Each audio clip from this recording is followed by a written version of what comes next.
Friends, नूरी academy YouTube channel पर आप तमाम ही नाजरीन का इस्तकबाल किया जाता है।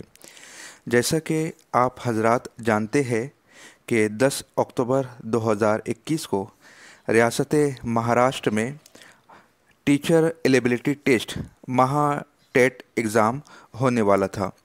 ये एग्ज़ाम 10 अक्टूबर 2021 को मुनक्किद होने वाला था, मगर इन्हीं तारीखों के दरमियान Union Public Service Commission civil services का एग्ज़ाम होना भी तय पाया है। दोनों इम्तिहानात की तारीख एक जैसी होने के सबब से स्टूडेंट्स के नुकसान का अंदेशा था।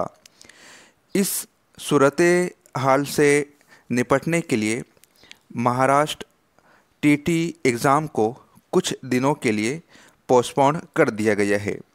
महा टीटी 2021 का नया शेड्यूल इस तरह है, आप अपनी स्क्रीन पर देख सकते हैं कि जो एग्ज़ाम पहले 14 अक्टूबर 2021 को मुनक्किद होने वाला था, अब वो एग्ज़ाम 31 अक्टूबर 2021 को मुनक्किद होगा।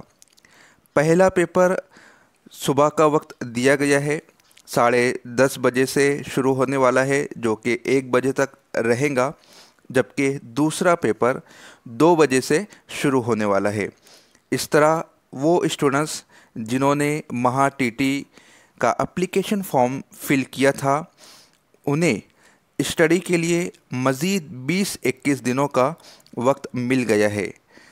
स्टूडेंट्स को चाहिए कि वो अपने प्रोग्राम को रीशेड्यूल कर ले और स्टडी को जारी रखते हुए इस साल महा टीटी एग्ज़ाम को मुकम्मल तौर पर क्वालिफ़ाई करने का अज़्म कर ले। इस तरह की मालूमाती वीडियोस हासिल करने के लिए नूरी एकेडमी यूट्यूब चैनल को सब्सक्राइब कीजिए, बेल आइकन को क्लिक कीजिए और इस वीडियो को अपने दोस्त अहबाब में शेयर कीजिए। मिलते हैं अगली वीडियो में। खुदा हाफिज़।